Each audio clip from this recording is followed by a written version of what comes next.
Celebrity interviews are usually about trying to appear fun and relatable, but some famous figures end up falling a bit short. These entertainment icons have a history of making things awkward for their interviewers. No one pegged Blake Lively as a difficult interviewee when she did the rounds for Gossip Girl back in the late 2000s. She appeared to be casual, relaxed, and willing to take the opportunity to promote her work. However, there's been a different side of her that's emerged in recent years. In 2016, reporter Kirsty Flahr spoke to Lively and co-star Parker Posey on the press tour for their film Cafe Society. Flahr congratulated Lively on her pregnancy, or at least she tried to. First of all, congrats on your little bump. Congrats on your little bump. From there on out, Lively avoided eye contact with the reporter as she strictly engaged with Posey, and the interview took an awkward turn. Years later, Flahr revealed that the interview almost made her quit her job because she was dealing with fertility struggles herself at the time. She added that Lively had yet to apologize for her behavior and that another reporter reached out with a story about experiencing something similar in their interaction with the actor. The interview resurfaced in 2024 as Lively embarked on a controversial press tour for her film, It Ends With Us. She once again caused a stir by promoting her other business ventures while appearing to miss the serious nature of the theme of the film, which deals with domestic abuse. While there were some who defended her conduct in interviews, others suggested she was thoughtless and insensitive about the issues addressed in the project she was involved with. In terms of pure blockbuster entertainment and high-quality sound bites, director Ridley Scott might just be the best possible person to interview. Unabashedly honest and a straight shooter, Scott leaves no doubts about his thoughts on any topic as he speaks off the cuff, regardless of whether the attention toward his projects is good or bad. However, Scott apparently subscribes to the mantra that the best form of defense is a good offense. When negative criticism strikes, he lashes back with no mercy. The reaction toward his 2023 film Napoleon, starring Joaquin Phoenix, is a prime example. The project, while entertaining, isn't 100% historically accurate, and French critics were quick to remind him of this. During the press tour, Scott took aim at his detractors, telling the BBC the French don't even like themselves. He called out historians in the Times by saying, "Excuse me, mate, were you there? No? Well, shut the f*** up then." In 2021, Russian journalist Anton Dolin discovered Scott's prickly side when he attempted to compliment The Last Duel in an interview. Dolin started off by saying that The Last Duel appeared to look more realistic than some of Scott's other movies, such as Robin Hood and Kingdom of Heaven. Scott cut him off to say, "Sir, you, you. Thank you very much. You. Go yourself, sir. Go on." Hugh Grant's ex-girlfriend, Elizabeth Hurley, once revealed that her friends referred to the actor as Grumple-Stiltskin because of his grouchiness. Unsurprisingly, this comes across in many of his interviews too. Famously, Grant doesn't do well on talk shows. He appeared on The Jon Stewart Show in the 90s, and there's no hiding from the fact that Grant looks like he would rather be anywhere else but there. Do you like the band Guns N' Roses by any chance? I haven't actually heard of them. Are they good?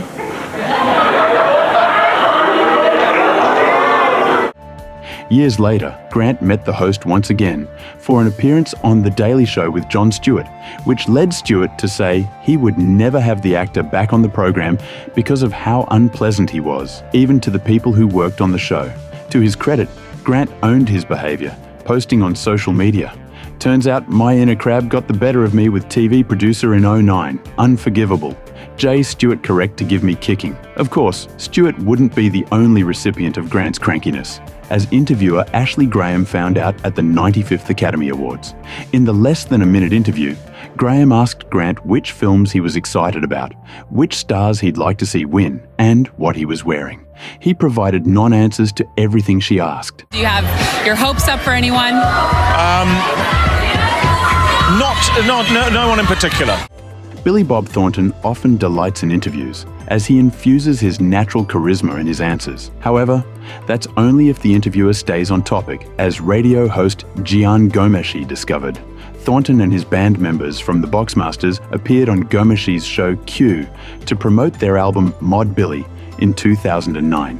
When Gomeshi introduced the band, he briefly mentioned Thornton's acting career, which would seem entirely natural since it's an unavoidable topic. and Gomeshi focused the rest of the interview on the music. The tension simmered as Thornton dodged Gomeshi's questions or simply proved unhelpful in his responses. Eventually, the reason for Thornton's attitude revealed itself when he told Gomeshi wasn't supposed to have mentioned his acting career. Gomeshi tried to smooth over the issue, but Thornton left the interview and decided to not perform with his band on air. Thornton's publicist, Arnold Robinson, told Entertainment Weekly that no one told Gomeshi what he could or couldn't ask. But it was true that Thornton doesn't like to discuss his film career when he's doing press for the band. Robinson added, "Billy Bob clearly just had an issue with the guy." Quentin Tarantino holds the ability to be one of the most captivating interviewees around, as he not only discusses his own films, but others. That said, he's also liable to lose his cool, like he did during a sit-down discussion with reporter Krishnan Guru Murthy about Django Unchained. Guru Murthy probed about the violent nature of the movie, finally asking Tarantino, "Why are you so sure that there's no link between enjoying movie violence and enjoying real violence?" Tarantino was immediately offended and refused to answer. Why? Because I refuse your question. I'm not your slave and you're not my master. You can't make me dance to your tune. I'm not a monkey. The interview continued to get heated as Tarantino stressed he was there to promote his movie, not discuss the impact of violence. Guru Murthy stood his ground, explaining that it's a reporter's responsibility to ask the hard questions. The pair argued back and forth before the interview went on, albeit awkwardly. Back in 1997, Tarantino told the New York Times that he views interviews as opportunities to sell his movies, and that's why he participates in them. He also claimed that he isn't bothered by negative criticism, stating, "Journalists can't conceive that the things they wrote in Entertainment Weekly or Movie Line don't really affect my life. I was made fun of and kicked around a little. I learned pretty early on to stop reading that stuff." Some celebrities bask in the fanfare that surrounds them and enjoy talking about their work, but not Harrison Ford. No matter the movie, no matter the time, Ford looks like he would rather be chilling at home than dealing with the media. Even though he's associated with multiple mega franchises, Ford's press appearances don't try to hide the fact that he's only there out of contractual obligation. In 2013, GQ published an interview with the actor in which he barely answered the journalists' questions. At the time, they were discussing his performance in Ender's Game, but Ford didn't seem too keen on chatting about all the nuts and bolts of such a film. When the interviewer asked if he had a method to make silly pieces of dialogue work, the actor replied, "Yeah, that's my job. That's why I get paid." Ford isn't afraid to throw subtle shade at interviewers either, as demonstrated by his handling of a question from Entertainment Weekly in 2024. After being asked which of his characters, Indiana Jones or Thaddeus Thunderbolt Ross, deals with snakes better, Ford quipped back, "This is a who shot first, Greedo or Han Solo? You know I've always treated these questions with the utmost respect and somehow, at the same time, complete disdain." I will not answer that stupid question.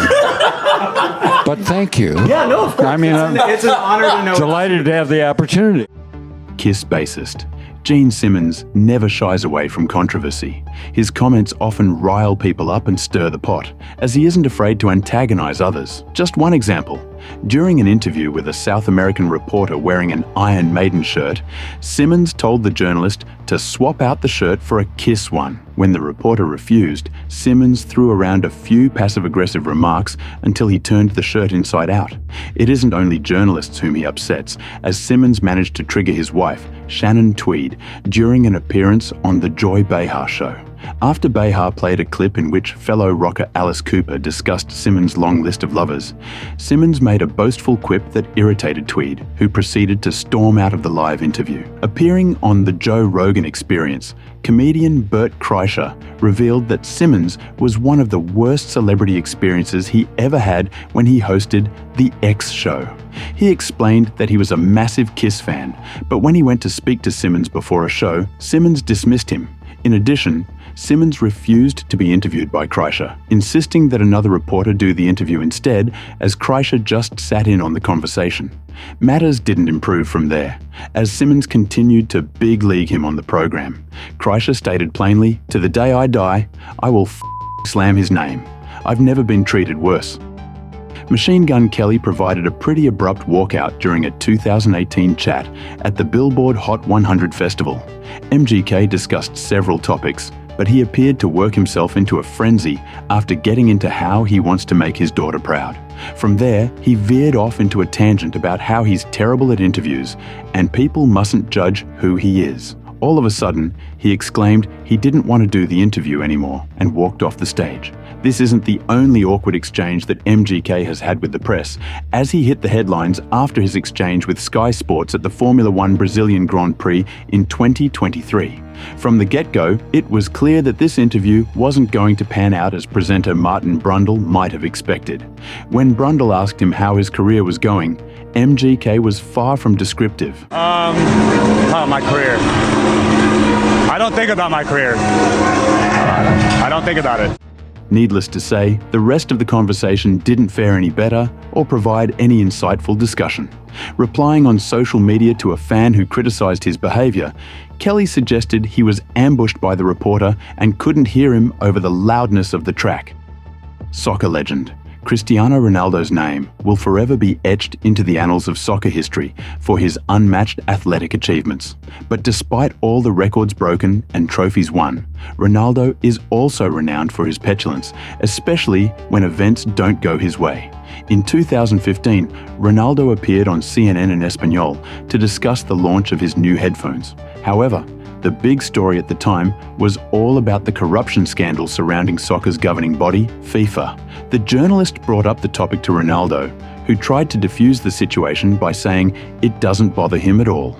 After some more pressing from the journalist, a visibly agitated Ronaldo took off his headphones and spoke to someone off camera about the interview being derailed and how he didn't care about FIFA. While playing for Real Madrid in 2016, Ronaldo also didn't react kindly to a reporter who asked him about his lack of goals away from home at the time. He pointed out that no other player had scored more goals away from home in Spain's La Liga since his arrival in the league, then grabbed his jacket and exited the press conference. Later that year, while on international duty with Portugal at Euro 2016, Ronaldo was approached by a reporter while out on a walk with the team. Instead of speaking to the journalist, the soccer star decided to grab the reporter's microphone and throw it into the lake. Russell Crowe isn't afraid of confrontation in his interviews.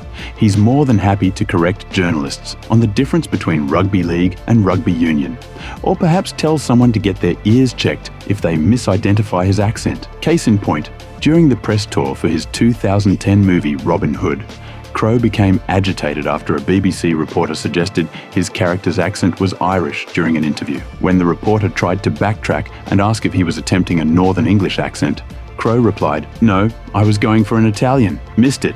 When a question about Gladiator was posed next, Crowe was not entertained and evacuated the studio. Appearing on Watch What Happens Live with Andy Cohen, Juliana Rancic said interviewing Russell Crowe at a movie premiere was quite the experience, and not in a good way.